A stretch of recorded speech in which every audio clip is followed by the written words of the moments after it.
Hello guys, मेरा नाम है हिमांशु और आप देख रहे हैं रेसल अलर्ट। सो गाइस, जैसा कि आप सब जानते हो, रोमन रेंस से अभी हमारे undisputed WWE universal champion and night of champions में उन्हें मिलने वाली है अनडिस्प्यूटेड टैग टीम चैंपियनशिप के लिए अपॉर्चुनिटी। बट क्या रोमन रेंस हमें न्यू वर्ल्ड हेवीवेट चैंपियनशिप के लिए भी चैलेंज करते हुए दिखने वाले? तो क्या कुछ बड़ी अपडेट निकल कर आई है आज की इस वीडियो में, उसी के बारे में करने वाला हूँ बात। लेकिन इससे पहले मैं आप सबको बताना चाहता हूँ Randy Orton and John Cena के रिटायरमेंट के बारे में। इसके अलावा इस वीक के रॉ में और कौन कौन से बड़े मैचेस हो चुके ऑफिशियल नाइट ऑफ चैंपियंस के लिए। तो सबसे पहले हम उन्हीं मैचेस के बारे में कर लेते हैं बात। जैसा कि आप सब जानते हो, पहले से ही कई सारे बड़े बड़े मैचेस ऑफिशियल है नाइट ऑफ चैंपियंस के लिए, जैसे कि वर्ल्ड हेवीवेट चैंपियनशिप का match, undisputed tag team championship का मैच, ब्रॉक वर्सेस कोडी का मैच। बट इस वीक के रॉ में भी हमें कुछ बड़े मैचेस होते हुए दिखे ऑफिशियल। तो जैसा कि इस वीक हमें गुंथर का रॉ डेब्यू देखने को मिलने वाला था और ये पता चलने वाला था कि उनका चैलेंजर कौन होने वाला है एक बैटल रॉयल के जरिए। और उस बैटल रॉयल को हमें जीतते हुए दिखे मुस्तफा अली, और मुस्तफा अली वर्सेस गुंथर का मैच हो चुका है ऑफिशियल इंटरकॉन्टिनेंटल चैंपियनशिप के लिए नाइट ऑफ चैंपियंस में। वहीं जो अपना सेकंड मैच हमें होते हुए दिखा ऑफिशियल, वो एक तरह का ड्रीम मैच है, वो है Becky Lynch versus Trish stratus का मैच। एक्सपेक्टेड ही था कि बेकी लिंच इस वीक के रॉ में एक मैच की डिमांड हमें करते हुए दिखने वाली है, वैसा ही कुछ देखने को मिला और इनका मैच हमें होते हुए भी दिख गया ऑफिशियल।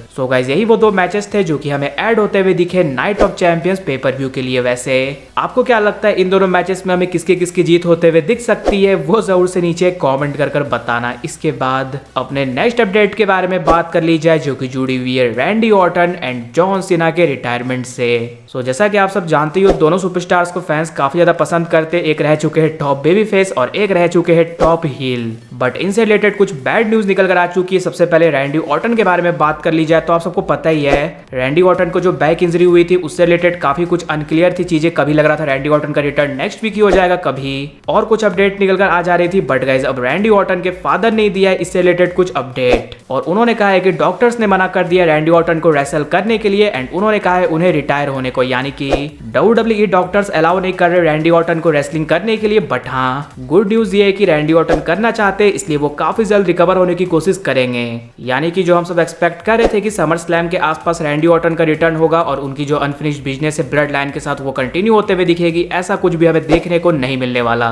होप कि भाई जिस तरह से पास्ट में एज डैनियल ब्रायन ने अपने सीरियस इंजरी से वापसी की थी रिटायरमेंट के बाद भी, उसी तरह से हमें रैंडी ऑर्टन भी करते हुए दिखे वापसी। बिकॉज इस तरह से भाई रैंडी ऑर्टन हमें रेगुलर देखने को मिल रहे थे WWE में, देख कर लग रहा था कि 10 साल तक तो एटलीस्ट रैंडी ऑर्टन रहने वाले WWE में। बट हाँ, ये रेसलिंग है, यहाँ इंजरी करियर खत्म कर देती है। वहीं जॉन सीना के बारे में कर ली जाए बात, देन जॉन सीना ने रिसेंटली एक इंटरव्यू दिया था जहां पर सबसे पहले तो उन्होंने ये थिंग क्लियर की, जो भी रेसलमेनिया 39 के बाद उनके बारे में बातें हो रही थी कि वो रिटायर हो चुके, वो रिटायर नहीं हुए हैं, बस वो अपनी फीलिंग बता रहे थे सोशल मीडिया में। लेकिन हाँ, उन्होंने ये कहा कि वो चाहते हर दिन वो WWE में रहे, लेकिन मेरी बॉडी मुझे ये नहीं करने दे रही और मैं फैंस को खराब प्रोडक्ट देना नहीं चाहता। जॉन सीना ने ये तो क्लियर कर दिया है कि अभी वो रिटायर नहीं हुए, लेकिन हाँ, उनकी बॉडी रेसलिंग करने के लिए अलाउ नहीं कर रही है। यानी कि अब आप सब मानकर चल सकते हो गिने चुने ही मैचेस हमें जॉन सीना के अब WWE में देखने को मिलने वाले हैं, और कौन सा उनका लास्ट मैच होगा वो कोई भी नहीं जानता। वैसे आपका इन दोनों बड़ी न्यूज पर क्या कुछ रिएक्शन है वो जरूर से नीचे कमेंट कर बताना। और अब फाइनली बात कर ली जाए,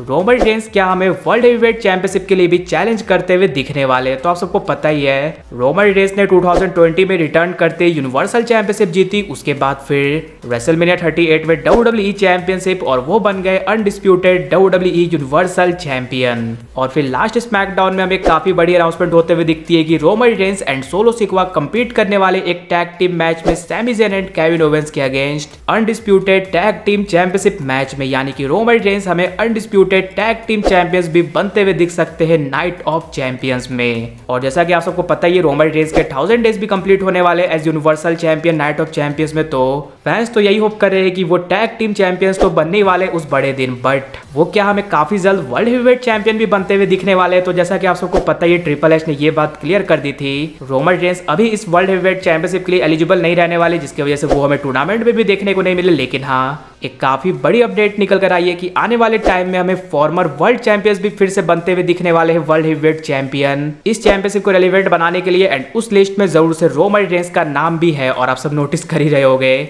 जब रोमन रेंस एब्सेंट थे तो पॉल हेमन तो लगातार टारगेट कर रखे हुए थे वर्ल्ड हेवीवेट चैंपियनशिप को, और जब रोमन रेंस ने लास्ट वीक के स्मैकडाउन में रिटर्न किया, देन उन्होंने भी उसे एक लुक जरूर से दी। यानी कि रोमन रेंस जरूर से वर्ल्ड हेवीवेट चैंपियन तो बनना चाहते ही है।